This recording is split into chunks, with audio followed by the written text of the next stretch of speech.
आज के विरोध प्रदर्शन के माध्यम से हम केंद्र सरकार को ये चेताना चाहते हैं कि देश के इतिहास में, संविधान के इतिहास में पहली बार ऐसा हुआ है जब 143 सांसदों को उनकी आवाज बंद की गई है, उनको बाहर निकाला गया है। तो जब बाहर निकाल दिए तो हमारे 143 लोकसभा क्षेत्र अपनी बात पहुंचाने से वंचित रह गए, अपनी बात बताने से वंचित रह गए।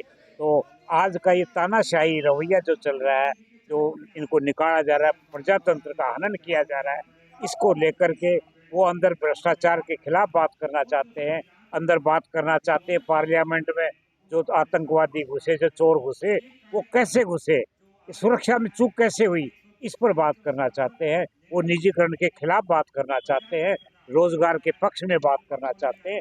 तो जब उनको बात सुनी ही नहीं जाएगी तो एक ही रास्ता है कि आज पूरे देश में, हर जिले में, हर तहसील में और हर ब्लॉक में लेवल प्रदर्शन के माध्यम से हम केंद्र सरकार को जगाना चाह रहे हैं, इनका निलंबन वापिस लो ताकि ये अपनी बात रखे। और इन्होंने इसी डर से एक दिन पहले शीतकालीन सत्र था, ये भी समाप्त इस वजह से कर दिया। ये आ गए अंदर तो बात करेंगे, लेकिन चलो चाहे सत्र बेशक समाप्त हो जाए, लेकिन ये सामने आना चाहिए कि पार्लियामेंट की सुरक्षा में चूक कैसे हुई, महंगाई कम कैसे होगी, भ्रष्टाचार बंद कैसे होगा और निजीकरण कैसे होगा। इन बातों को लेकर ये प्रदर्शन और रोष प्रकट किया जा रहा है। 28 तारीख का हमारा कांग्रेस पार्टी का स्थापना दिवस है, उस दिन भी मीटिंग होगी, उस दिन भी हम ये बात करेंगे जो वायदे आदरणीय मोदी जी ने प्रधानमंत्री जब पहली बार बने थे तब किए थे, क्या उनमें कोई वायदा पूरा हुआ?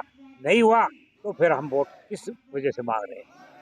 देखिए, राष्ट्रपति, उपराष्ट्रपति, प्रधानमंत्री, ये पूरे हिंदुस्तान के माननीय होते, नायक होते हैं। ये किसी एक जाति के नहीं, एक संप्रदाय।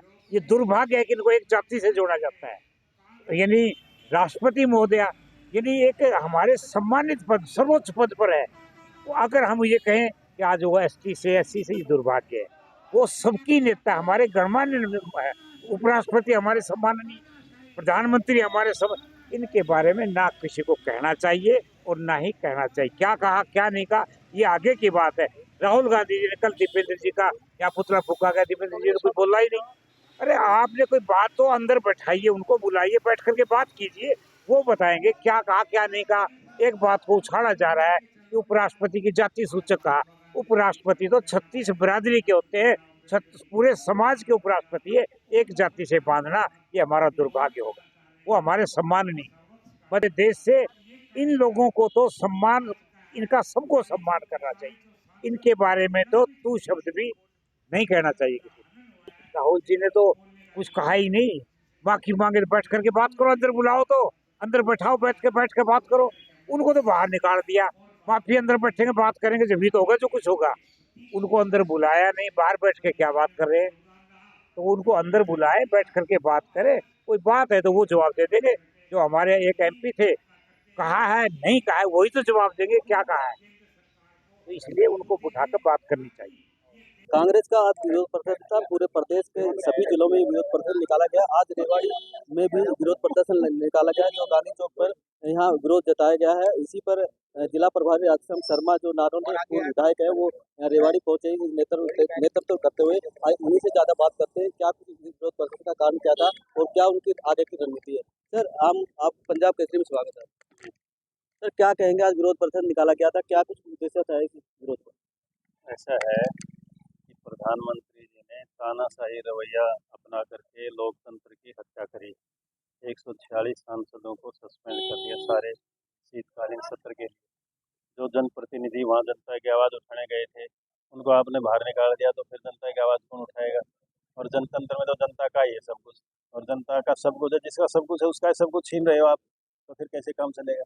तो ये हमारा उद्देश्य है कि भाई जनतंत्र को बचाया जाए, प्रजातंत्र की हत्या नहीं की जाए। प्रधानमंत्री जनता का चुना हुआ नुमाइंदा है, उनको तानाशाह नहीं बनना चाहिए, जनतंत्र के हिसाब से उनको काम करना चाहिए। क्या कि इस तरह से जैसे बार-बार इस तरह से आपके सामने बात आ रही है, कांग्रेस का जो समर्थन नहीं ले रही बीजेपी, और कांग्रेस को इस तरह से दरकिनार कर रही है, तो क्या कुछ उसका मकसद आपको लगता है? भाजपा क्या कुछ साबित करना चाहती है? भाजपा जो है अपना एक छत्र राज करना चाहती है, तानाशाही स्थापित करना चाहती है। इसीलिए जो दूसरी पार्टियों का गला घोट रही किसी को ईडी। आप एक बात बताओ, आप का पंजाब केसरी सारे देश में चलता है, आप हिम्मत करो, हमारे पास तो साधन नहीं है, आपका जितना साधन होता है हम हिम्मत करते, आप ये हिम्मत करो कि ये बताओ मोदी जी, आप ईडी भेज रहे हो, आप ये बीजेपी के जो आपके जनप्रतिनिधि हैं इनमें से 50% से ज़्यादा कमीशन खोर हैं और प्रॉपर्टी इतनी ज़्यादा बना रखी है जिसकी कोई सीमा नहीं, इनकी क्यों नहीं करते? अगर ये सब की करें तो हम स्वागत करें इसका। और ये पिक एंड चूज की पॉलिसी अपना रहे हैं मोदी जी, जो उनके खिलाफ बोलता है उसका कहीं ईडी भेज दूंगा, कल भेज दे, शाम ने बोलो सुबह ईडी 4 पाओगी, फिर वो आज यूँ कह दीजिए ना मैं तो आपके साथ आ जाता हूँ, फिर वो बीजेपी में चला जाता है, दूध का धोया हो जाता है। ये बात ये गलत है। भ्रष्टाचार को खत्म करो, सब साथ हैं, लेकिन भ्रष्टाचार ये नहीं कि तुम अपना भ्रष्टाचार बढ़ाओ और दूसरे जो बेचारे भ्रष्ट हैं भी नहीं उनको मारो, ये बात है। क्या जैसे अब 2024 में किस तरह से रूपरेखा रहेगी कांग्रेस को हरियाणा में सत्तासीन करना और केंद्र में सत्तासीन करने के लिए, क्योंकि हर बार जो है कांग्रेस को बीजेपी पछाड़ती नजर आती ऐसा है जी, केंद्र की बात तो बहुत बड़ी है, हमारे बड़े नेता उसका फैसला करेंगे। और जहाँ तक हरियाणा का सवाल है, हमारे नेताओं ने फैसला कर लिया, हरियाणा में सरकार कांग्रेस की बनेगी। है।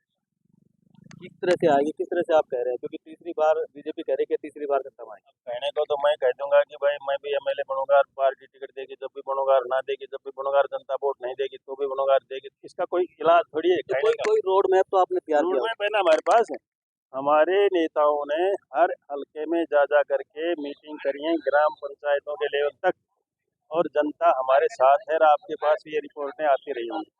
राष्ट्रपति उपराष्ट्रपति घर में सब जो पद होता है उसका एक अपमान करने के लिए अमित शाह कह रहे हैं कि राहुल गांधी माफी मांगे।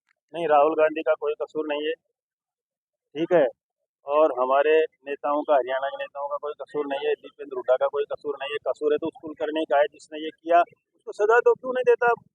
कौन रोक रहा है? शाह को कौन रोक रहा है? अमित शाह सजा क्यों नहीं देता, उसको अंदर क्यों नहीं करता? ये तो ड्रामाबाजी करते हैं, लोगों को फैलाना चाहते हैं कि भाई कांग्रेस को खराब करो, राहुल गांधी को खराब करो, दीपेंद्र हुड्डा को खराब करो, भूपेंद्र हुड्डा को खराब करो, हैं? ये तो ये चाहते हैं, सुरजेवाला को खराब करो, कुमारी शैलजा को खराब करो, इनका तो ये काम है।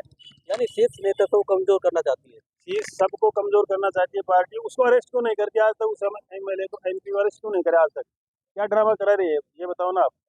गृह मंत्री है भारत का, सारी सरकार उसके पास में है, सारी फौज पुलिस उसके पास, उसको गिरफ्तार क्यों नहीं करता? वो ड्रामा करता है। राहुल गांधी का नाम लेते हैं, दीपेंद्र हुड्डा का नाम लेते हैं, कुमारी शैलजा का नाम लेते हो, और किसी का नाम लेते हो, राधे श्याम का नाम लेते, छोटे आदमी का, ये कोई बात है क्या? आखिर वो कुछ करे तो सही, नाटकबाजी कर रहे हैं, उसको अरेस्ट करो, उसको जिसने ऐसा किया है। देखिए इन्होंने साफ शब्दों में कहा कि जिन्होंने किया उसको अरेस्ट करके बताया, क्योंकि केंद्र में गृह मंत्री अमित शाह है और अमित शाह अगर हम अपनी पावर का इस्तेमाल गलत करते हैं तो वो कांग्रेस के लिए भी गलत होगा और भाजपा के लिए भी गलत होगा। आने वाले चुनाव में कह रहे हैं कि तीसरी बार बीजेपी की सरकार नहीं बल्कि प्रदेश में कांग्रेस की सरकार बनेगी। महेंद्र भारती, पंजाब केसरी टीवी, रेवाड़ी। हमसे जुड़े रहने के लिए हमारे YouTube चैनल को सब्सक्राइब करें और नई वीडियो की नोटिफिकेशन के लिए बेल आइकॉन को दबाएं। अगर आप ये वीडियो Facebook पर देख रहे हैं तो लाइक जरूर करें और ज्यादा से ज्यादा शेयर करें। धन्यवाद।